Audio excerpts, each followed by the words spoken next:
तो स्वागत करते हैं एक बार फिर से आप सभी का आपके अपने ऑफिशियल यूट्यूब चैनल पे जिसका नाम है स्टडी 91। जी हाँ, स्टडी करते रहना है आपको, चाहे 91 बार करनी पड़े चाहे 100 बार करनी पड़े, आपको स्टडी तो करनी पड़ेगी।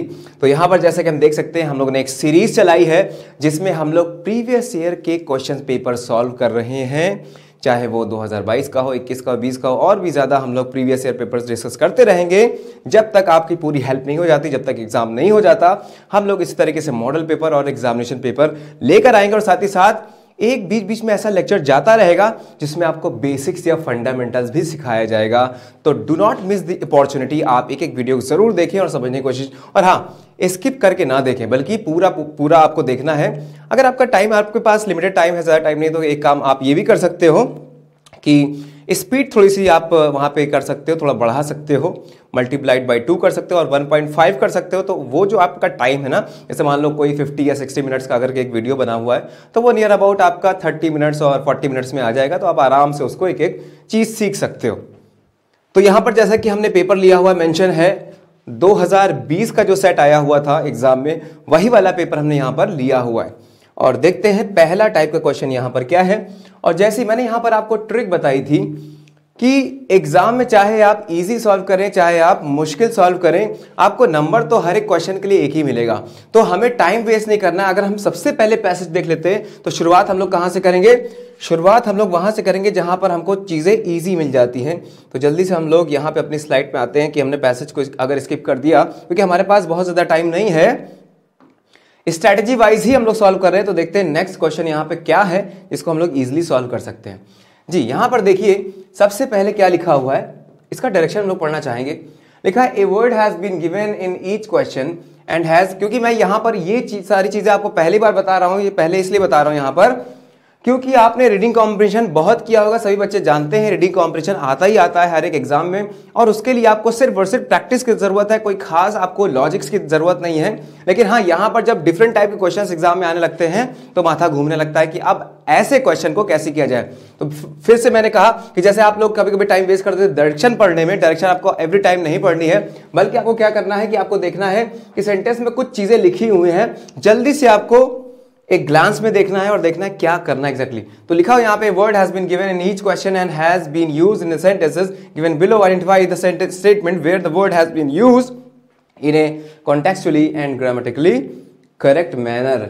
जिस तरीके से कुछ वर्ड्स दिए गए हैं हर एक सेंटेंस में, एक एक सेंटेंस दिया है उसमें एक वर्ड, वही सेम वर्ड यूज किया गया, आपको बताना है कि कौन से सेंटेंस में उस वर्ड का सही यूज किया गया है। अगर एक से ज्यादा है तो आप वो टिक कर दोगे अगर ऑप्शन में है, और अगर लास्ट में लिखा हुआ ऑल ऑफ दीज, यानी कि सभी में जितने भी सेंटेंसेस में वो वर्ड यूज हुआ है उन सभी में अगर सही है तो आप लगा दोगे ऑल ऑफ दीज।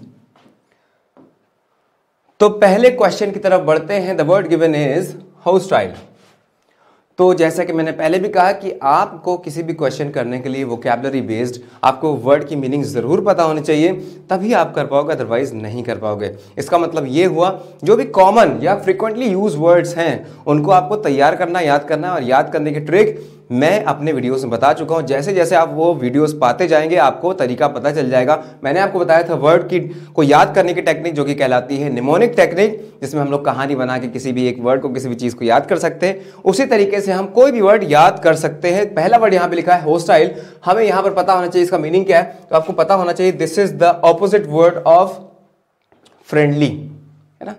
कोई चीज अगर फ्रेंडली है मतलब हमारी सहायता वाला है, लेकिन अगर वही हॉस्टाइल अगर हो जाए तो यानी कि उसमें शत्रुता आ जाती है, यानी कि वो ऑपोजिट बन जाता है, हमारे लिए अच्छा नहीं होता, यानी कि हमको असिस्ट नहीं करता, ऐसा वर्ड है। तो अब कौन से वाले सेंटेंस में इस वर्ड का हमने सही यूज किया है? क्या वो सिर्फ पहला है, पहला और दूसरा है? क्या वो दूसरा और तीसरा है, सिर्फ तीसरा है, या सभी के सभी में जितने भी सेंटेंस यहाँ पर लिखे हुए हैं, 3 सेंटेंस लिखे हुए हैं, तीनों में सही तरीके से हॉस्टाइल वर्ड का यूज किया गया है? अगर किया गया है तो आपका आंसर क्या होगा? ऑल ऑफ दीज होगा। तो चलो पढ़ते हैं। जैसे मैंने कहा कि ये नेगेटिव वर्ड है जिसका मतलब होता है शत्रुता। ही मेड हॉस्टाइल एफिशिएंसी ए की part of his budget plan. अच्छा, मतलब मैंने कहा कि ये नेगेटिव वर्ड है भाई, नेगेटिव वर्ड है। अब एक की पार्ट उसने बताया कि बजट प्लान के लिए ही मेड लिखा हुआ ना। इफिशिएंसी तो भाई पॉजिटिव चीज होती है, दक्षता किस चीज को, काम आप कैसे करते हो। हॉस्टाइल का मतलब ये हो गया कोई नेगेटिव। अच्छा, कोई भी चाहेगा वो इफिशिएंसी की जब बात करेगा, पावर की बात करेगा, तो ऐसा तो है नहीं कि वो अगर बहुत हार्ड वर्क कर रहा है, जैसे कि यहाँ पे लिखा ही मेड एफिशिएंसी की part of his budget plan, efficiency को माना, तो कैसी एफिशिएंसी होगी, कोई नेगेटिव वाली थोड़ी होगी, खराब थोड़ी होगी। इसका मतलब यहाँ पे ये गलत यूसेज है, हॉस्टल यहाँ पर नहीं सही बैठ रहा है। उसके बाद नेक्स्ट सेंटेंस में हम लोग चलते हैं और देखते हैं क्या यहाँ पर हॉस्टाइल वर्ड सही है या गलत है। There has been a hostile reaction to the government's propose tax increase, बिल्कुल सही। कभी कभी क्या होता है ना, जब जैसे मान लो गवर्नमेंट कोई टैक्स लगाती है, जैसे कि अभी आपने देखा होगा कई तरीके के टैक्स जो हैं वो इंक्लूड हुए हैं, जीएसटी वगैरह, तो उसमें कभी कभी क्या होता है कि लोग बहुत ही ज़्यादा कहते हैं कि अरे यार इतना जीएसटी आ गया, इतना टैक्सेस, हर जगह जाओ तो टैक्सेस होता है, तो कभी कभी वो चीज़ें नेगेटिव हो जाती हैं। तो हम या रिएक्शन कैसा होना चाहिए, रिएक्शन आपका पॉजिटिव भी हो सकता है, आपका नेगेटिव भी हो सकता है, लेकिन क्योंकि आगे mention there has been a reaction to the government's proposed tax increase, tax में क्या हो रहा है, इंक्रीमेंट हो रहा है। अगर मान लो टैक्स में इंक्रीमेंट हो रहा है, अगर आपसे कहा जाए कि अब जो इनकम टैक्स है वो 10% नहीं बल्कि 20% लगेगा, तो आप जाहिर सी बात है कि आपको गुस्सा तो आएगा ही आएगा, आप कहोगे जितना कमाते नहीं उतना तो हमने गवा दिया। तो इसका मतलब ये हुआ कि यहां पर हॉस्टाइल वर्ड है वो सही तरीके से यूज किया जा रहा है, यानी कि सेकंड वाला सही है, कोई दिक्कत वाली बात इसमें नहीं है, किया जा सकता। थर्ड वाले में देखते हैं the security forces exercise great restraints by not responding to hostile attacks. अच्छा, अटैक्स भी कैसे होते हैं, नेगेटिव होते हैं। थ्रेट्स भी कैसे होते हैं, जो हमारे लिए नुकसान वाली चीजें हैं, नेगेटिव चीजें हैं, और उसमें शत्रुता साफ तौर पे दिखाई पड़ रही है। इसका मतलब यहां पर भी ये सही रूप से यूज किया गया है। अब हमें देखना है ऐसा कौन सा ऑप्शन अवेलेबल है जिसमें दूसरा और तीसरा हमारा सही बताया गया है। तो यहां पर देखिए सी वाले में लिखा है बोथ सेकंड एंड थर्ड। मैंने यहां पे रीडिंग कॉम्प्रिहेंशन को स्किप करके ये वाले क्वेश्चंस इसलिए लिए क्योंकि बच्चे जब इस टाइप क्वेश्चन देखते हैं तो तुरंत देखते ही छोड़ देते हैं, सोचते हैं कि ये तो बहुत ही मुश्किल लग रहा है, लेकिन इतना भी मुश्किल नहीं है। आप देखेंगे आगे के क्वेश्चंस जो हैं क्लोज स्ट्रेस स्पेशली मैं आपको बताऊंगा लास्ट में गिवन है। कई बार क्या होता है ना, एग्जाम में शुरुआती जो चीजें होती हैं वो इतना टफ दे देंगे कि आपका हौसला वहीं टूट जाएगा, डिमोरलाइज हो जाओगे, तो उसका मतलब आप वहीं हार जाओगे, और जैसे ही आप हार जाओगे आपने अपनी सारी मेहनत बर्बाद कर दी समझ लो। फिर आप कहोगे कि अब तो हमसे नहीं हो पाएगा, यानी कि आपके पास टाइम भी है, आपने पढ़ा भी, आपको आता भी है, उसके बावजूद भी आप कर नहीं पाओगे। ये अक्सर एग्जाम में होता है, जब पहले प्रश्न जो रखते हैं वो मुश्किल रख देते हैं। तब अगर पहले पहले इजी आ जाए तो कॉन्फिडेंस थोड़ा बूस्टअप हो जाता है, लेकिन हमेशा एग्जाम वाले ऐसा नहीं करते। तो नेक्स्ट क्वेश्चन की तरफ बढ़ते हैं। लिखा हुआ है वेग। ये वेग हिंदी वाला वेग नहीं है जिसका मतलब वेलोसिटी होता है। इस वेग का मतलब होता है जो स्पष्ट ना हो, क्लियर ना हो, अज्ञात हो, क्लियर ना हो, सही से पता नहीं उसके बारे में, वेग कहलाता है। पहला पढ़ते हैं। द जजेस determined that the law was too vague to be fairly enforced. कहना क्या चाहते हैं कि बहुत ज्यादा अज्ञात था, अस्पष्ट था, स्पष्ट नहीं था। किस चीज के लिए, फेयरली इन्फोर्स, यानी कि लाने के लिए, लॉ को लाने के लिए इतना स्पष्ट नहीं था वो, यानी कि अस्पष्ट था। तो इसका मतलब यहां पर ये सही होता हुआ लग रहा है, ये हम टिक कर लेते हैं यहां पर। नेक्स्ट क्या है, the merger of these two companies would weigh the world's biggest accounting firm. कोई एक पॉजिटिव बात कर रहा है, तो merger of these two companies would weigh, स्पष्ट कर देंगे वर्ड्स बिगेस्ट अकाउंटिंग फर्म को। नहीं, स्पष्ट करने का सेंस यहां पर नहीं आ रहा है। कहने का मतलब क्या है, कुछ पॉजिटिव वर्ड यहां पे जाना चाहिए, अज्ञात कर देंगी, नहीं समझ में आ रहा, इसका मतलब ये नहीं होना चाहिए यहां पर। इसके बाद थर्ड में क्या लिखा है, द प्रेसिडेंट हैड ए वेग रिसेप्शन। रिसेप्शन का मतलब तो जैसे आप जाएं, हॉस्पिटल में जाएं, कॉलेज में जाएं, तो आपको सबसे पहले क्या दिखाई देता है, डेस्क दिखाई देती है जिसपे एक सुंदरी बैठी होती है in most of the cases, हालांकि कुछ मेन भी बैठे हो सकते हैं, लेकिन इन मोस्ट ऑफ द केसेस एक सुंदरी बैठी होगी, और वो एरिया कहलाता है रिसेप्शन। तो रिसेप्शन का एक और मतलब ये होता है कि वेलकम करना। तो जैसा कि यहां पर लिखा है, द प्रेसिडेंट हैड वेग रिसेप्शन, बहुत ही अज्ञात सा उसको एक वेलकम मिला इस जगह पर इस मॉर्निंग। तो अब कोई स्वागत मिला है तो अज्ञात स्वागत तो नहीं मिला होगा, इसका मतलब ये भी नहीं आ सकता। अब हमें ऐसा लग रहा है कि यहां पर जो आंसर जाएगा वो क्या जाएगा, पहला वाला जाएगा। जी हां, बिल्कुल यहां पर ओनली फर्स्ट हमारा सही हो जाएगा, ये आप टिक करके चले आओगे। तो उम्मीद है बच्चों यहां पर दो क्वेश्चन आपको बिल्कुल दिमाग में सेट हो गए होंगे, समझ में आया होगा कि इसमें क्या करना है, क्योंकि कुछ नए टाइप के क्वेश्चंस हैं जो एसबीआई ने इंक्लूड किए हैं। बच्चा देख के घबरा जाता है, सोचता है कि यार प्री का पेपर जब ऐसा है तो मेंस का पेपर कैसा होगा भाई। तो घबराने की बात बिल्कुल नहीं है। आप चले आते हैं 10th क्वेश्चन की तरफ जिसमें लिखा हुआ एस्केलेट। एस्केलेट का मतलब ये होता है, आपने देखा एस्केलेटर होता है उस पर हम लोग सीढ़ियाँ होती जो चलती जाती हैं, ऑटोमेटेड सीढ़ियाँ होती जो चलती या उतरती जाती हैं, उसको बोलते हैं एक्सीलेटर। उसी से बना है क्या, एक्सीलेट हो गया। अब ये जो होता है ये वर्ड बना है बढ़ने से, है ना, बढ़ना, एस्केलेट। तो अब हमें देखना है कहां पे बढ़ने की सिचुएशन आ सकती है। द पेडेस्ट्रियन का मतलब क्या होता है, पैदल जो व्यक्ति चलते हैं। वॉज जे वॉकिंग का मतलब यहां पर होता है कि सही ढंग से ना चलना।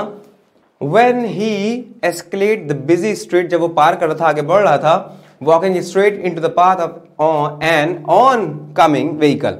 तो यहां पर ये बिल्कुल सही लग रहा है, चलो इसको टिक कर लेते हैं, पहले देखते हैं आगे वाले सही होंगे या नहीं होंगे। फिर नेक्स्ट लिखा हुआ है, we have tried to escalate the most likely problems but it is impossible to be prepared for every eventuality। अच्छा, we have tried, हमने ट्राई किया है मोस्ट लाइकली प्रॉब्लम्स को बढ़ाने के लिए। नहीं, प्रॉब्लम्स को बढ़ाएंगे नहीं भाई, एक्सलेट नहीं करेंगे, काम करेंगे ना। The decision to escalate UN involvement has been made in the hopes of a swift end to the hostilities. क्या लगता है आपको, आप बताएं कि ये वाला सही जाएगा या नहीं जाएगा।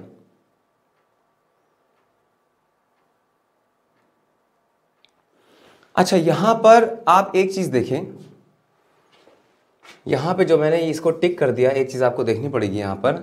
देखिए, डज डिसीजन टू एक्सीलेट बढ़ाने के लिए यूएन इन्वॉल्वमेंट को बढ़ाने के लिए बात कर रहा है। हाँ, इन्वॉल्वमेंट को बढ़ाया जा सकता है, has been made in the hopes of a swift end to the hostilities. ठीक है, यहां तक ये वर्ब यहां पे सही जा रही है, लेकिन एक चीज पहले वाले सेंटेंस में मिस हो गई, वो ये थी, देखो, the pedestrian was J walking when he. अच्छा, यहां पे वॉज लिखा है क्योंकि डायरेक्शन में लिखा होता है, ग्रामेटिकली सही होना चाहिए। व्हेन ही एस्केलेटेड होगा, यहां पे सेकंड फॉर्म का यूज किया जाएगा, इसलिए बच्चों जो मैंने टिक कर दिया था वो रॉन्ग हो जाएगा यहां पे। तो हमारे पास सिर्फ तीसरा बचता है जो कि सही होगा। तो आंसर क्या आएगा भाई, ओनली 3 आंसर आ जाएगा। ये थोड़ा बहुत यहाँ पे डाउट हो गया था, जस्ट बिकॉज ऑफ दिस एक्सकेलेट, क्योंकि यहाँ पे सेकंड फॉर्म जानी चाहिए, क्योंकि सेंटेंस हमारा पास में शुरू हुआ है, तो यहाँ पर एक्सकेलेटेड हो जाएगा, तो हमारा सेंटेंस सही हो जाएगा, इसलिए गलत हो गया। अदरवाइज वो भी सही होता अगर सही फॉर्म यूज करते, इसका मतलब। लेकिन यहाँ पर देखिए बिल्कुल सही लिखा हुआ है, प्रॉब्लम्स को बढ़ाएंगे नहीं, लेकिन हाँ यूएन इन्वायरमेंट को बढ़ाया जा सकता है, इसके लिए यहाँ पर बिल्कुल सही वर्ड यूज किया गया है। राइट, तो चलते हैं अपने अगले क्वेश्चन की तरफ।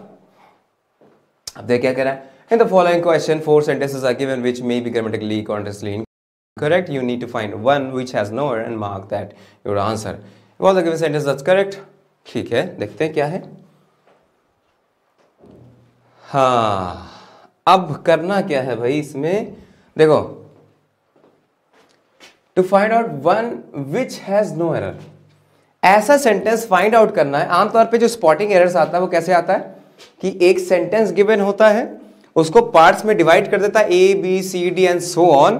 जिस भी पार्ट में एरर होता है वो पार्ट आपका आंसर होता है। लेकिन यहां पर आपकी दिक्कतें और बढ़ा दी गई हैं, मुश्किलें और बढ़ा दी गई हैं, आपका टाइम किल करना चाहते हैं पेपर जिसने बनाया है, क्यों ना करें। और दोस्तों ये बात बिल्कुल सत्य है कि अगर कोई चीज़ मुश्किल है ना, वो सबके लिए मुश्किल है। आप ये मत सोचो कि अगर मान लो हम इंग्लिश में सिर्फ 15 क्वेश्चन कर पा रहे हैं, 30 में से 15 ही कर पा रहे हैं, तो हम तो फेल हो गए, इसका मतलब नहीं, ऐसा कुछ नहीं। हिम्मत नहीं हारनी, क्योंकि अगर कठिन है कंपटीशन में सबके लिए कठिन है, आसान है तो सबके लिए आसान है। यही वजह है कि हम लोग हमेशा ये मनाते हैं कि पेपर मुश्किल आ जाए, क्योंकि आसान आएगा तो सबको ही कर लेंगे, जिन्होंने पढ़ा है वो भी कर लेंगे, जिनको नहीं पढ़ा है, ज़्यादा नॉलेज नहीं है, वो भी कर लेंगे। इसलिए ये मनाओ हमेशा कि पेपर थोड़ा सा डिफिकल्ट आए, स्टैंडर्ड पेपर आए, ताकि जो पढ़ने वाले हैं, जो ज़्यादा मेहनत करने वाले लोग हैं, एफर्ट्स दिखाने वाले लोग हैं, वो ज़्यादा उनके चांसेस रहें आगे आने के। तो कुल मिला के एक ऐसा सेंटेंस फाइंड आउट करना है कि जो हमारा सही होगा। राइट, तो चलो भाई पढ़ते हैं पहला sentence. India chocolate market is pegged at crore of which premium chocolates can be sized anywhere among 10% and 15%. All right. South Korea reported 52 new cases of coronavirus. ITC has plans to work with cocoa farmers directly in future. The company initially invested rupees 100 crore to set up a new greenfield chocolate manufacture facility in Haridwar. तो पढ़ के तो ऐसा लग रहा है जैसे सब कुछ सही हो, लेकिन नहीं, छोटी छोटी मिस्टेक्स ज़रूर इसने की हैं जो आपको पॉइंट आउट करनी पड़ेगी, और पॉइंट आउट तभी कर पाएंगे जब आपको नॉलेज होगी, आपने पढ़ा होगा, अच्छा खासा समय दिया होगा तब। या किसी टीचर्स के सुपरविजन में रहे होंगे, या कहीं गाइडलाइन आपको मिली होगी, आपने तैयारी में हो, पढ़ रहे हो, किसी से पढ़ रहे हो, पहले से तैयारी किया है किसी इंस्टीट्यूशन से ज्वाइन करके, तब तो आप थोड़ा बहुत समझ पाओगे, अदरवाइज आपको समझ में नहीं आएगा। इसलिए तैयारी करना बहुत ज़रूरी है। यहाँ पर एक ना एक गुरु का होना बहुत ज़रूरी है। और why only one guru, there might be more than one guru, क्योंकि क्या होता है ना कि हर एक इंसान अपने आप में यूनिक होता है, कुछ स्पेशलाइजेशन होती है किसी की, कोई किसी चीज़ में अच्छा है, कोई किसी चीज़ में अच्छा है, हर उंगलियां बराबर नहीं होती हैं। इसका मतलब हम ये कह दें कि नहीं वो तो बहुत बेकार है, ये बहुत अच्छे हैं, वो सबसे अच्छे हैं, ऐसा कुछ नहीं। वो अपनी फील्ड में एक्सपर्ट है, ये अपनी फील्ड में एक्सपर्ट है। तो सारे गुरु अच्छे होते हैं, सारे टीचर्स अच्छे होते हैं, ऐसी कोई बात नहीं कि कोई टीचर खराब पढ़ाता है। तो देखो भाई, पहले वाले सेंटेंस में India chocolate market expect at इतना of which premium chocolates can be sized anywhere. अब देखो यहाँ पर 10% एंड 15% लिखा हुआ है, एमंग नहीं आ सकता, क्या आएगा? बिटवीन आएगा। दो चीजें दी है ना, बिटवीन। इसका मतलब पहला वाला गलत हो गया, हमें फाइंड आउट करना है जो सेंटेंस सही है। ठीक है, नेक्स्ट क्या है? South Korea reported 52 new case, नहीं होगा बल्कि केसेस होगा। रीजन क्या है? 52 आ गया ना। ITC has plans to work with cocoa farmers directly in future। इसको अभी रखते हैं हम यहाँ पर और देखते पढ़ते हैं डी वाला। The company initially invested ₹100 crore to set up a greenfield chocolate manufacture facility, या कंपनी अगर हम कहते हैं यहाँ पर फैसिलिटी का मतलब क्या है? कंपनी। तो आप मुझे बताओ कि चॉकलेट मैन्युफैक्चर कंपनी या चॉकलेट मैन्युफैक्चरिंग कंपनी, ऐसी कंपनी जो कि चॉकलेट बनाती है, मैन्युफैक्चर करती है, तो यहां पर क्या होना चाहिए? मैन्युफैक्चरिंग कंपनी या फैसिलिटी। इसका मतलब कि ए गलत हो गया, बी गलत हो गया और डी गलत हो गया, बचा क्या? सी वाला हमारा सही सेंटेंस है, बाकी सब गलत है। नेक्स्ट क्वेश्चन पे आते हैं जल्दी से। हमारा नेक्स्ट क्वेश्चन है रत्नाकर बैंक वॉज रीनेम, जैसी मिला रीनेम, वॉज रीनेम आ ही नहीं सकता कभी, इसको रीनेम किया गया as RBL bank by the government. इसका मतलब ये पैसिव में बना हुआ है, रीनेम्ड होगा। इसका मतलब एक सेंटेंस तो हमें गलत मिल गया, रीनेम्ड होगा यहां पर, इसको काट देते हैं यहां पर। The government expects all the mergers of public sector banks which were announced in to become effective from। अच्छा ठीक है, ये सही लग रहा है, आगे देखते हैं। Analysts believe that lower gas prices would be bad with exploration। नहीं, for यहां पर होगा, with का कोई सेंस नहीं जा रहा है। एक्सप्लोर करने के लिए जो है बैड प्राइसेस वो क्या होंगे? वो बैड होगा, उनको एक्सप्लोर करना। तो analyst believe that lower gas prices would be bad for exploration, explore करने के लिए बैड होगा, विद नहीं। तो हमारे पास जो था पहला गलत हो गया, इसके बाद सी गलत हो गया, डी वाला और पढ़ लेते। The central drugs standard control organisation will be regulate, B के बाद या तो थर्ड फॉर्म आती है या एनजी फॉर्म आएगी, will be regulating the medical devices now, है ना। रेगुलेटेड तब होता जब पैसिव में बना होता, ये खुद रेगुलेट करेगा मेडिकल डिवाइसेस को अब से, राइट। तो अब यहां पर क्या होगा? रेगुलेटिंग, ये रेगुलेट यहां पर गलत है। तो अब हमारे पास सही कौन सा बचा? ये वाला B. The government expects all the mergers of public sector banks which were announced to become effective from April 1। तो बी वाला ऑप्शन जो कि हमारा सही सेंटेंस है, ये हमारा सही आंसर हो जाएगा, बी, राइट। चलते हैं नेक्स्ट की तरफ, देखते हैं क्या है। Mahindra renewables will sell its entire stake in 3 subsidiaries to CLP India, a part of Hong Kong based CLP group, पता नहीं क्या क्या लिखा हुआ है, एज नियरली 340 करोड़। सेल करेगी, है ना, स्टेक को सब्सिडायरीज में, CPL इंडिया को, पार्ट ऑफ जो बता रहा है, कितने में सेल करेगी? एज यहां पे लगाने की कोई जरूरत नहीं, यहां पर for, sale for nearly 340 crore, as की जगह फॉर, राइट। सेल करेगी कितने पैसों में? पहला वाला गलत हो गया। The agreement will be signed to Doha city between, अच्छा देखो, Taliban representatives and US special envoy के साथ ये ट्रीटी हो रहा है, लेकिन कहां पर हो रहा है? टू नहीं बल्कि इन आएगा, इन दोहा सिटी। भाई सिटी के लिए तो इन लगाओगे ना, टू थोड़ी लगा दोगे। The US intelligence community publicly concluded that Russia intervened in their security matters। हाँ देखो यहाँ पर देयर नहीं आना चाहिए, देयर तो वहां होता है ना। कह रहा है कि रशिया ने घुसपैठ किया, रशिया ने अपना कोई ना कोई ओपिनियन रखा, बाधा डाली किसमें, उनकी सिक्योरिटी मैटर्स में, किनकी, यानी कम्युनिटी की। तो देयर ये वहां वाला नहीं आना चाहिए बल्कि दियर, ये वाला दियर आना चाहिए, राइट। तो अगला क्या है, दी injured animal was nursed back to the health by the zookeeper and then released back into the wild. The injured animal was nursed back to health में वापस आ गया, by the zookeeper and then released back to the wild into the wild। बिल्कुल सही है, यहाँ पे wild का मतलब क्या है, जंगल। तो यहाँ पर ये सेंटेंस बिल्कुल सही होता हुआ, इसका मतलब डी हमारे पास सही है, बाकी तीनों सेंटेंस गलत हो गए। अब अपने नेक्स्ट क्वेश्चन की तरफ बढ़ते हैं, जो कि है पहला,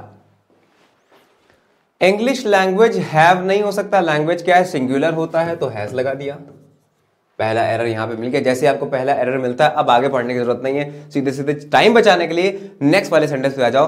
पीके Sinha was appointed in the PMO office में अपॉइंट किए गए when Nripendra Mishra the then principal secretary resigns, नहीं रिजाइंस नहीं, रिजाइंड होगा जब उन्होंने रिजाइन किया, रिजाइंड क्योंकि बात हो रही पास की, जब उन्होंने रिजाइन किया, राइट। दा देन ये भी कुछ समझ में नहीं आ रहा है, इसका मतलब गलती तो है ही भाई सेंटेंस में। She drink the caramel liquid, अच्छा ड्रिंक प्रेजेंट इंडेफिनिट में होता तो ड्रिंक्स लगाते, पास इंडेफिनिट में होता ड्रैंक लगाते, दोनों में से कोई नहीं, इसका मतलब ये गलत है, रॉन्ग हो गया ये भी। अगला देखें, you are coming to the party isn't you, this is the question based upon question tag. I have already discussed question tag in the previous classes, you will be getting those videos very soon। और आप देख लोगे question tag को, ये this is the part of question tag जिसको हम लोग बोलते हैं, ये पार्ट इसके अकॉर्डिंग आता है। तो जैसा हमने यहां पर सब्जेक्ट यूज किया है वो सब्जेक्ट आता है, उसके बाद वही वर्ब आती है, यू आर लिखा हुआ तो आर आएगा, और साथ ही साथ यहाँ पे तीसरी चीज होती है नेगेटिव चीज हम लोग देखते हैं। तो नेगेटिविटी यहाँ पर है नहीं इस पार्ट में, तो उसमें नॉट लगना चाहिए। तो इसका मतलब यहाँ पे तीनों चीजों को जब मिलाते हैं तो आरंट यू हो जाएगा, लेकिन यहाँ पर क्या लिखा है, इजंट यू, इसका मतलब ये भी गलत हो गया। इसका मतलब चारों के चारों गलत है, तो ऑल आर इनकरेक्ट, ई वाले ऑप्शन पे टिक करके चले आएंगे, all are incorrect. 15th one, Tamil Nadu is likely to get 3 textile parks and a technology research center under schemes that the Union Ministry of Textiles is formulating। सही लग रहा है, चलो आगे बढ़ते हैं। अभी हमने टिक नहीं किया या क्रॉस नहीं किया। What is the uses of, what is the uses नहीं भाई, यहाँ पे इज लग गया ना, what is the use, what is the use of a house, मिल गया ना, गलती। You have brushed your teeth today, अच्छा you have brushed your teeth today और लास्ट में क्या है, क्वेश्चन मार्क, तो हैव यू होना चाहिए, हैव यू, ये भी गलत हो गया भाई। राहुल हैड बेयरली नथिंग, जब भी आप हार्डली, स्कैर्सली, बेयरली, क्योंकि ये ऑलरेडी नेगेटिव वर्ड्स होते हैं, यानी कहना चाहता है ना के बराबर। तो क्या होता है, अगर हम 2 नॉट लगा दें, 2 नो लगा दें, एक नेवर लगा दें, एक नॉट लगा दें, तो हमेशा सेंटेंस गलत हो जाता है, क्योंकि नॉट और नॉट आपस मिलकर कैंसिल आउट हो जाते हैं, पॉजिटिव बन जाते हैं। इसलिए यही वजह है कि अगर यहां पे आपने नॉट वाली एक चीज लगा दी है ना के बराबर, तो यहां पर एनीथिंग लगाना पड़ेगा, नो एक और नहीं लगा सकते, एनीथिंग। तो अब हमारे पास एक ही सेंटेंस बचता है जो कि सही था, सही लग भी रहा था, Tamil Nadu is likely to get 3 textile parks and a technology research centre under schemes that the union ministry of textiles, union ministry क्या है, सिंगुलर है, टेक्सटाइल की वो इज फॉर्मुलेटिंग, जो फॉर्मुलेट कर रहा है इसको, इज बिल्कुल सही है मिनिस्ट्री के लिए। इस मतलब पहला वाला सेंटेंस सही हो जाएगा, टिक करके आ जाएंगे, फर्स्ट सेंटेंस इज करेक्ट।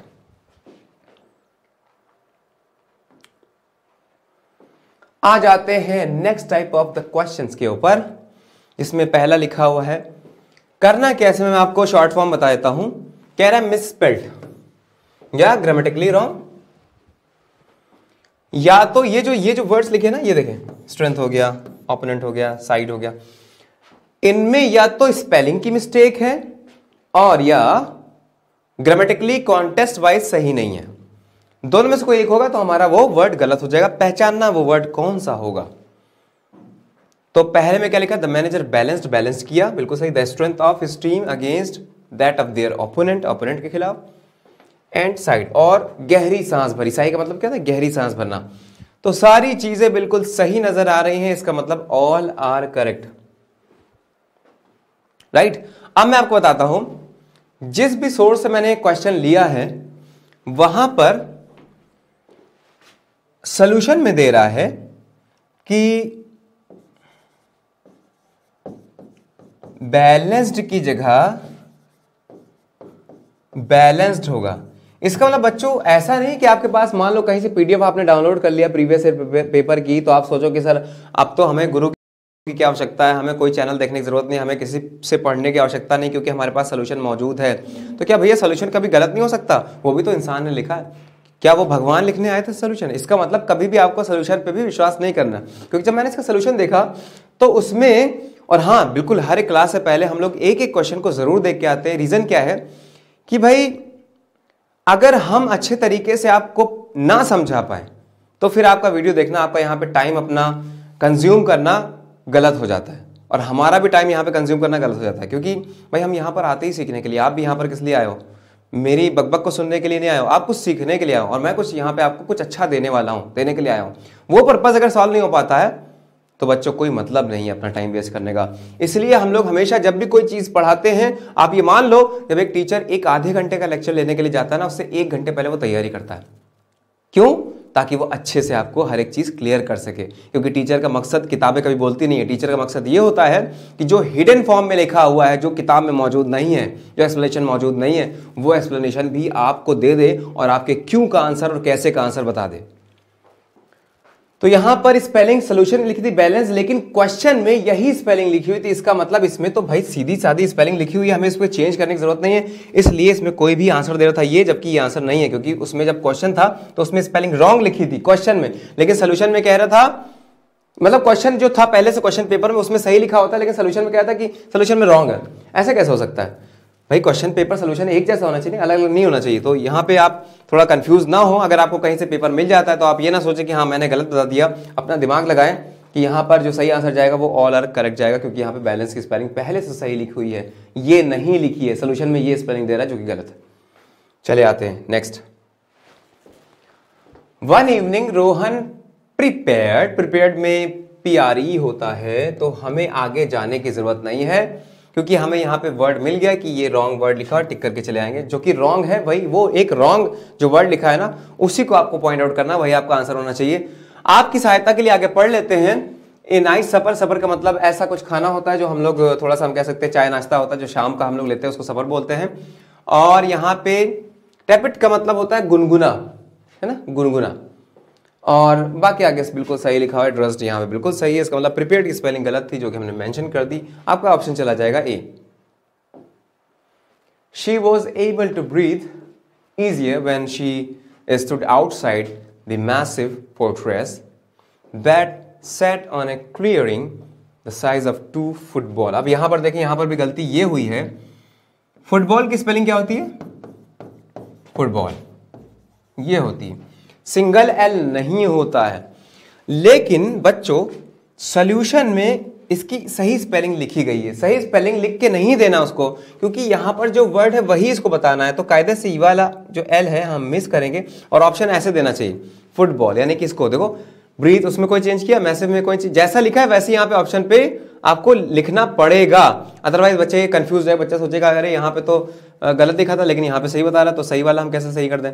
ठीक है, तो भाई यहाँ पर ये जो स्पेलिंग है यहाँ पर सिंगल वाई लिखनी चाहिए और इसमें गलती है, तो आपका ऑप्शन क्या हो जाएगा? ये क्योंकि गलत था इसलिए डी ऑप्शन आपको लगा देंगे, क्योंकि ये गलत था और वही हमें फाइंड आउट करना है कि जो कि हमारा गलत ऑप्शन है।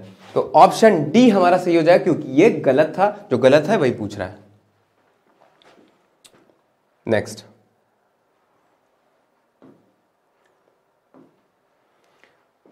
From time to time Jack would looking over, नहीं जैक वुड ये मॉडल वर्ब है ना, या विल हो गया, शैल हो गया, वुड हो गया, डू हो गया, डज हो गया, डिड हो गया, इन सबके साथ वर्ब की पहली फॉर्म आती बच्चों, तो लुक आ जाएगा, लुकिंग नहीं होगा। बाकी सजेस्टिंग, टैक्टिक्स, डिजास्ट्रस बिल्कुल सही लिखा हुआ है, लुकिंग ओवर नहीं होगा, ये ऑप्शन सही चला जाएगा हमारा, लुक ओवर होगा। आसान था ना ये वाला। Next, horrified passenger saw Olive stumble, लड़खड़ाते हुए देखा, and fall off a platform. Fall का मतलब गिरना होता है, जब हम किसी सतह से गिरते हैं, उससे अलग होते हैं, उससे जुदा होते हैं, तो ये वाला ऑफ का यूज नहीं करते, बल्कि ओ डबल एफ ऑफ का यूज करते हैं क्योंकि सेपरेट के अर्थ में आ रहा है, अलग होने के अर्थ में आ रहा है, इसलिए यहां पर जाएगा O double F, fall off. इसका मतलब इसी में गलती थी और यही ऑप्शन हमारा सही हो जाएगा, फॉल ऑफ। क्लियर है ना, कोई दिक्कत तो नहीं?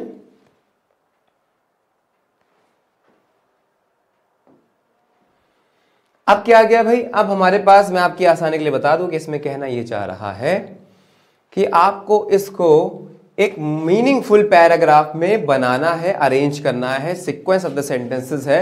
आपको बताना है कि अरेंजमेंट के बाद, जैसे कि एसएससी में आता है, अरेंजमेंट के बाद कौन सा ऑप्शन सही होगा, कौन सा सीक्वेंस सही होगा, सारे के सारे सेंटेंस को आपको अरेंज करना है। आप भी मेरे साथ अरेंज करते चले।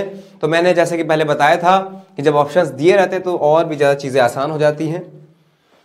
पहला क्वेश्चन, पहला अगर हम कहें ओपनिंग सेंटेंस कौन सा होगा, ओपनिंग सेंटेंस जो कि फ्री होगा, टावर कंपनी के बाद आगे कुछ है नहीं, है ना। अब एंड से शुरू हो नहीं सकता, द वर्ल्ड सेकेंड लार्जेस्ट, फिर क्या लगाओगे आगे, विल क्रिएट टावर कंपनी, फिर ये कहां ले जाओगे, the merger of Bharti Infratel. इसका मतलब यहां से आपको शुरू करना पड़ेगा, यहां से शुरू करना पड़ेगा। द मर्जर ऑफ भारती, मर्ज हो रहा ना, भारती इंफ्राटेल एंड किसका मर्ज, एंड इंडस टावर्स विल, देखो भाई ये बात सी, विल क्रिएट, क्या क्रिएट क्या करेंगे, टावर कंपनी नहीं, the world second largest tower company, यानी कि बी आ जाएगा और बी के बाद आ जाएगा डी। फाइंड आउट कर लो कहीं है, जी हाँ बिल्कुल हम लोग को मिल गया यहां पर, ए सी बी डी, सी वाला ऑप्शन यहां पर चला जाएगा जो कि सही होगा, इसका सही अरेंजमेंट होगा। एक बार फिर से देख ले, टेक योर टाइम, और विश्वास मत करो बल्कि खुद दिमाग लगाओ कि ऐसा क्यों हुआ। जब आप एक एक कॉम्बिनेशन बैठाने लगते हो ना, या कभी कभी क्या होता है ना, पढ़ के ही समझ में आता है, जैसे कि यहाँ पे कुछ कीवर्ड्स होते हैं जो आपको बताते हैं, मर्जर यानी मर्ज करना दो चीजों को, तो सीधी सी बात है, एक दिमाग में आया कि दो कंपनियां होंगी, यानी कि एक पेयर बनेगा ए और सी का।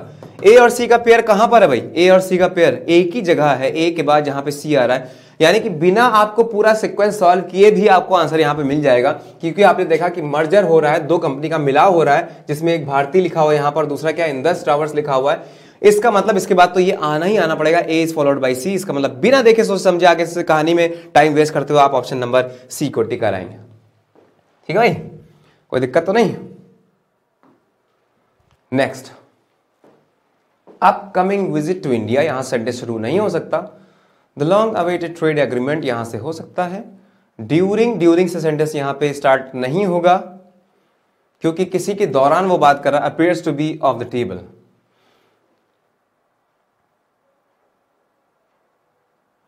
ये अपीयर्स क्या है, एक वर्ब है ना, एक सब्जेक्ट को बिलोंग करेगी।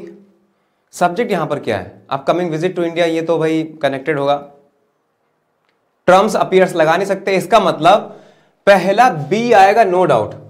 The long awaited trade agreement, इसी अग्रीमेंट के लिए कह रहा है appears to be off the table, appears to be off the table during US president Donald Trump's, देखो ट्रम्प्स अपॉस्ट्रोफी एस, ये बता रहा है कि उन्हीं की विजिट के बारे में बात कर रहा है। Trump's upcoming visit to India, इसका मतलब इसके बाद सी आएगा और सी के बाद ए चला जाएगा। अपकमिंग विजिट टू इंडिया बहुत ही आसान था, कोई बहुत ज्यादा हमें वक्त नहीं लगा, आपको भी नहीं लगना चाहिए। You can solve within half a minute और 1 minute is enough time to solve this type of sequence sentences, right. तो बी डी सी ए हमारा आंसर हो जाएगा यहां पर बिना टाइम वेस्ट किए।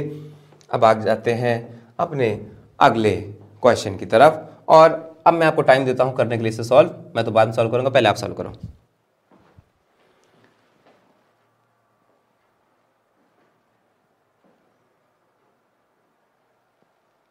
बहुत ही इजी है, टेक योर टाइम, फिर मैं आंसर आपको बताता हूं।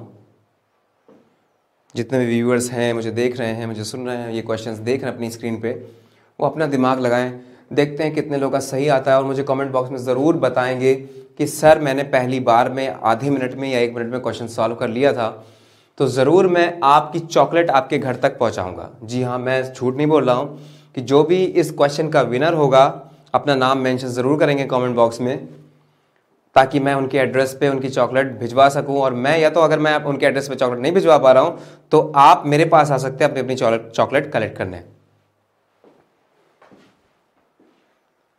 लेकिन मुझे आंसर चाहिए कमेंट बॉक्स में। तो देखो यहां पर ऐसा लग रहा है कि पहले से अरेंज है। देखो ABCD, leaders of the railway employees organisation alleged, उन्होंने मतलब निशाना साधा, आरोप लगाया that the government wants to, क्या टू के बाद टू तो नहीं आ सकता ना, to hand over the rail infrastructure किसको देना, to the private operators for financial benefit. यहां पे फुल स्टॉप लग जाएगा। इसका मतलब ABCD इसी रूप में, इसी सीक्वेंस में जिसमें लिखा हुआ है उसी में होगा। ABCD हमारे पास कोई ऑप्शन नहीं, इसका मतलब नो अरेंजमेंट इज रिक्वायर्ड, ये सही हो जाएगा E। इसमें कोई अरेंजमेंट रिक्वायर्ड नहीं है क्योंकि ABCD ही आएगा। यहां पे एक बार लिख देते हैं ABCD, क्लियर है ना। यहां सेंटेंस स्टार्ट नहीं हो सकता वर्ब से ना, हैंड ओवर से भी नहीं, टू से स्टार्ट नहीं हो सकता, बचा क्या, यहां से शुरू करना पड़ेगा। एक एक चीज बिल्कुल सही समझ में आ रही है, कहानी बन रही है हमारी। 24th is China has not yet given India the go ahead to send an के बाद एन, देखो यहां से रिलेट हो रहा है, एन के बाद एयरक्राफ्ट, यानी कि एक पेयर हमको मिला। अभी हमने कुछ नहीं पढ़ा, कुछ भी कहानी हम नहीं जानते, लेकिन हमें यह पता चल गया कि एन पे एंड हो रहा है, तो एन के बाद खाली तो छोड़ेगा नहीं, कुछ ना कुछ जरूर आएगा। क्या आ सकता है, एन इंडिया हो नहीं सकता क्योंकि इंडिया तो इसी में लिखा हुआ है ना, एन चाइना हो नहीं सकता, एन टू नहीं हो सकता, तो एन एयरक्राफ्ट। बी के बाद 100% डी आएगा। बी डी का कॉम्बिनेशन चेक कर लो कहां कहां मौजूद है, सर इसमें मौजूद है, इसमें मौजूद है। अब देख लेते हैं कि हमारा पहला या लास्ट सेंटेंस कौन सा होना चाहिए। तो पहला जो सेंटेंस है, क्योंकि हमने इसे कनेक्ट कर लिया बी डी, तो अब यहां पर इंडिया से अगर हम यहां पे शुरू करें, India aircraft with medical supplies to corona virus hit Wuhan, China has not yet given, यहां पे एक और सब्जेक्ट मैटर स्टार्ट हो गया। इसका मतलब यहां पे जो सेंटेंस हमारा शुरू हो रहा है वो कुछ इस तरीके से होगा कि आपको ये सेंटेंस पहले लगाना पड़ेगा। China has not yet given, क्या given India the go ahead to send an aircraft with medical supplies to corona virus hit Wuhan, को सप्लाई करना है ना। तो इसका मतलब सबसे पहले आ जाएगा ए, उसके बाद आ जाएगा बी, उसके बाद डी, और उसके बाद बचता कौन सा भाई, ए बी डी सी बच जाता है, तो सी लास्ट में हो जाएगा। ए बी डी सी, इसका मतलब ये वाला सही हो गया, ये गलत हो गया। देखा आपने कितनी आसानी से सॉल्व कर लिया, A B D C. Next आते हैं, हाँ ये भी बहुत आसान है, देखें। Mammals and birds move from,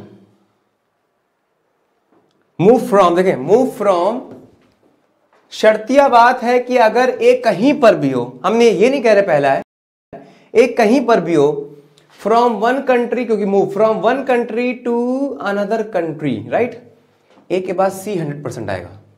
अब in search of food, food के साथ क्या भाई, अगर आपको खाना मिल गया तो आपको क्या चाहिए, रहना चाहिए, शेल्टर चाहिए, और फूड एंड शेल्टर, तो सी के बाद 100% डी आएगा। ए सी डी कहां पर लिखा हुआ, ए सी डी, ए सी डी यहां मिल गया, और कहीं भी हमारे पास ए सी डी नहीं, इसका मतलब बी पहला हो जाएगा क्योंकि इसमें बी पहला लिखा हुआ है। देखो विद चेंज, बी यहां पे लगा देंगे, with change in season many mammals and birds move from one country to another in search of food and shelter and for breeding, right?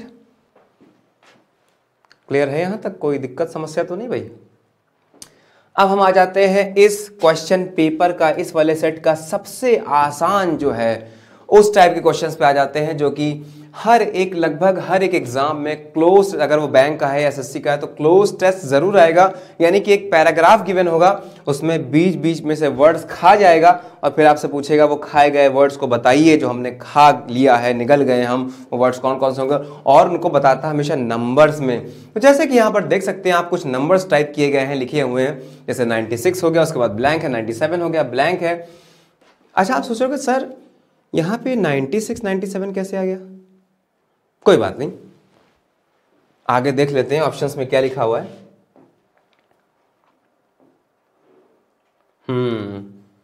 तो कहीं से गलती हो गई भाई, 96 नहीं होना चाहिए, 26 होना चाहिए उसको। हाँ तो पहले वाले ऑप्शंस में हम पढ़ लेते हैं।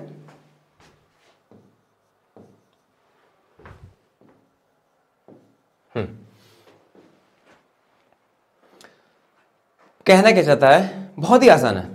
बम्बल बीज की बात करा कोई, अरे प्रजाति होगी बीज की, अब इसमें इतना दिमाग क्या लगाना, हंसने की जरूरत नहीं है कि ये कौन सा वर्ड है। बम्बल बीज कोई बीज की प्रजाति होती है, मधुमक्खी, क्या करना अपने को। Among the most important pollen जो होते हैं ना, पॉलिन जैसे फूल में से पॉलिन ले जाना, छोटे छोटे कण होते हैं, पॉलिनेटर्स होते हैं, आर इन, पता नहीं किस चीज में है, लेकिन हमें इतना पता है कि यहां पे क्योंकि इन आ गया और सेंटेंस यहां पर क्लोज हो रहा है, तो preposition is followed by either a noun और ए प्रोनाउन। तो हमें यहां पर प्रोनाउन तो गिवन नहीं, मैंने ऑप्शंस देखे थे, हमें यहां पर चाहिए एक नाउन। अब अगर आपको नाउन चाहिए और किस मीनिंग में चाहिए, क्योंकि यहां पर टोन पता करना बहुत ज्यादा जरूरी होता है। एक तो नाउन चाहिए, किस टोन में चाहिए, पॉजिटिव चाहिए, नेगेटिव चाहिए, तो हम आगे का पैसेज थोड़ा सा पढ़ेंगे। Fuzzy and Buzzy, they excel at spreading pollen and fertilizing many types of wild flora as well as crucial agriculture crops like tomatoes, blueberries and squash. But their numbers are, but का मतलब कहीं ना कहीं कम हो रहा है। Negative news research using a massive database found that the insects are far less common than they used to be in North America. कमी आ गई है, इसका मतलब कुछ ना कुछ समस्या की बात कर रहा है। नेगेटिव टर्म चाहिए, इन के बाद एक नाउन होना चाहिए और नेगेटिव टर्म में चाहिए 26 का ऑप्शन हम लोग यहां पर देखते हैं। इन एक्सटिंक्ट नहीं भाई, विलुप्त नहीं हुआ, अभी नंबर कम हुआ है ना। इन ड्रॉप्ड हो नहीं सकता, वर्ब है। इन ग्रोथ, उनकी ग्रोथ होनी चाहिए। इन डिफिकल्टी अगर होता तो सही होता, डिफिकल्ट है नहीं सही हो सकता, क्योंकि हमें एक नाउन चाहिए बच्चों। तो नाउन यहां पर क्या है, trouble. Trouble is a noun. जल्दी से आप यहां पर ट्रबल अप्लाई कर दोगे। Next 27th, but their numbers are, जाहिर सी बात है कम हो रहे हैं। आर वर्ब चाहिए, वर्ब चाहिए आईएनजी फॉर्म में। आर इंक्रीजिंग नहीं, डिप्ड नहीं, रिमूविंग नहीं, ड्रॉपिंग, जनरेट भी नहीं, उनके नंबर कम हो रहे। ड्रॉपिंग बहुत ही आसान है बच्चों, मुझे तो यकीन नहीं हो रहा कि एसबीआई वाले इतना आसान क्लोज टेस्ट कैसे दे सकते हैं। हाँ बिल्कुल सही, जैसा मैंने कहा कुछ क्वेश्चंस मुश्किल मिलेंगे, कुछ इजी मिलेंगे। आपका काम है कि आपको इतना पढ़ लीजिए, इतनी तैयारी कर लीजिए, क्वेश्चन देखकर समझ में आ जाए कि ये इजी है या मुश्किल, हम कर पाएंगे या नहीं कर पाएंगे। आप जैसे मान लो क्लोज टेस्ट हो गया, या रीडिंग कॉम्बिनेशन पैसेज हो गया, या पैरा जंबल्स हो गया, आप एक सेंटेंस पढ़ के देखना या पहला क्वेश्चन उस सीरीज का पढ़ के देखना। अगर आपको आसान लगता है, इजिली हो जाता है, तो उसको पूरा करने की कोशिश करना।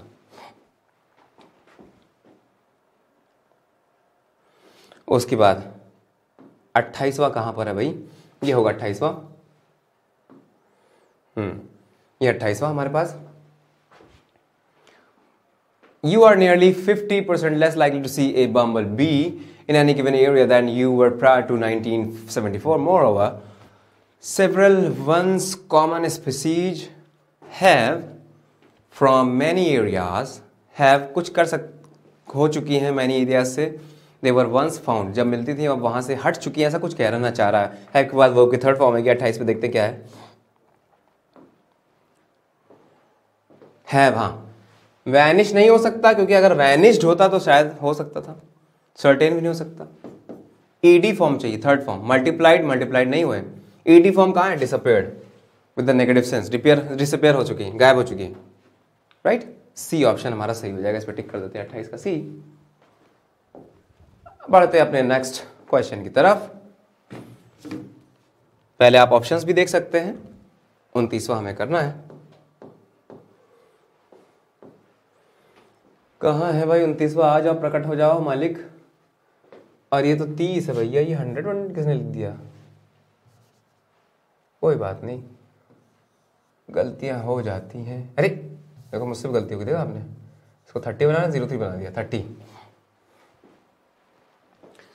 Researchers used a complex modeling process to that there is driven in large part by climate change. Complex modelling process to, कुछ करने के लिए, टू के बाद वर्ब की फर्स्ट फॉर्म आएगी। टू प्रपोज्ड हो नहीं सकता, रिकमेंडिंग हो नहीं सकता, इंप्लाइंग हो नहीं सकता, एक्सप्रेसेस भी नहीं हो सकता। टू के बाद वर्ब की फर्स्ट फॉर्म आती है, टू सजेस्ट। बहुत ही आसान है, हलवा एकदम, सजेस्ट। टू के बाद वर्ब की फर्स्ट फॉर्म आती है in most of the cases, that's why. So eventually we are taking the help of grammar, हम यहां पर ग्रामर की हेल्प ले रहे हैं। मीनिंग नहीं जानते, इवन हो सकता है आपको मीनिंग ना पता हो, कॉन्टेक्स्ट भी बहुत ज्यादा क्लियर नहीं हो रहा, लेकिन हम बस इस समझदारी से कि हैज लगाया तो थर्ड फॉर्म आएगी, टू लगाया तो फर्स्ट फॉर्म वर्ब की आएगी, प्रीपोजिशन लगाया तो नाउन आएगा, इस तरीके से हम इसको सॉल्व कर रहे हैं। बढ़ जाते हैं लास्ट क्वेश्चन पे अपने। That their is driven in large part, their noun आएगा 100%, यहां पे नाउन आएगा। दियर माई, जिसका जो हमने बताया था ना नाउन को पहचानने का तरीका क्या होता है, जो तेरा मेरा इसका उसका होता है वही नाउन होता है। दियर is driven in large part by climate change, क्या भाई क्या, और आगे इज भी लगा हुआ था, इज हाँ वर्ब है ये, रिजेक्शन नाउन है लेकिन उनका रिजेक्शन नहीं, रिजेक्शन कौन करेगा भाई उनका। लेसन भी एक वर्ब है, रिड्यूस्ड भी एक वर्ब है, हमें चाहिए क्या, नाउन चाहिए, डिक्लाइन एक नाउन है, उनमें डिक्लाइन हो रहा है ना, उनका डिक्लाइन किस वजह से हो रहा है ये बताना चाह रहा है। तो रिजेक्शन एक नाउन था लेकिन हो नहीं सकता क्योंकि मीनिंग वाइज सही नहीं, इसलिए बचा कौन सा, डिक्लाइन। तो देखा दोस्तों, इस तरीके से आपका पूरा का पूरा क्वेश्चन पेपर यहां पर सॉल्व हो गया। और रीडिंग कॉम्प्रिहेंशन तो बहुत ही आसान होता है, आप एक बार पढ़ें और क्वेश्चन के आंसर बड़ी आसानी से कर सकते हैं। लेकिन दोस्तों आमतौर पे होता यह है कि हम लोग रीडिंग कॉम्प्रिहेंशन पे पहुंच ही नहीं पाते हैं जब एग्जाम की बात होती, क्योंकि हमेशा इससे याद रखें कि इंग्लिश के पेपर में खासतौर से आपको 30 में 30 नहीं करने हैं, जो लिमिटेड टाइम में आसानी से जितना हो जाता है। क्योंकि मुझे पता है बच्चों, अगर आप पैसेज के चक्कर में पड़ गए तो यकीन मानो कि एग्जाम में इतनी जल्दी टाइम आपका बीतेगा ना, हवाई हो जाएगा। और जब भी आप घड़ी देखोगे पैसेज को सॉल्व करने के बाद, और इवन जब आपने पैसेज सॉल्व किया तो आपको नहीं भी पता है कि कितने सही 5-7 क्वेश्चन होंगे, कितने हमारे सही हुए ये भी नहीं पता, उसमें से भी कुछ गलत हो जाएंगे, और आपने पैसेज में लगा दिए पूरे 15 मिनट, तो इसका मतलब कुछ भी आपके हाथ नहीं लगेगा, कुछ भी हासिल नहीं हो पाएगा। इसलिए हमेशा से मैं कहता हूँ पैसेज नो डाउट आप कर सकते हो, अगर कुछ नहीं आता तो करना। इसका मतलब ये भी नहीं कि हम पैसेज को बिल्कुल हटा दें, पैसेज को करना है। अगर मान लो कुछ क्वेश्चंस बहुत डिफिकल्ट आ जाते हैं तो पैसेज हमेशा इजी होगा, और इजी पैसेज को करने का कोई भी तरीका नहीं होता, क्योंकि वो इजी होता है। सीधे सीधे क्वेश्चन पे जाएं, कीवर्ड देखें, सर्च करने की कोशिश करें। ये आपके लिए होमवर्क है, मुझे कमेंट बॉक्स में इसी का पैसेज चाहिए, आप सॉल्व करके देंगे मुझे, और मैं बताऊंगा आपको कि आपने कितने सही किए कितने गलत किए। तो मिलेंगे अगले टर्न पे एक नए पेपर के साथ, या तो वो मॉडल पेपर होगा और या एक क्वेश्चन पेपर होगा। तब तक के लिए tata bye bye, take care, अपना ख्याल रखें, और हमेशा की तरह जय हिंद।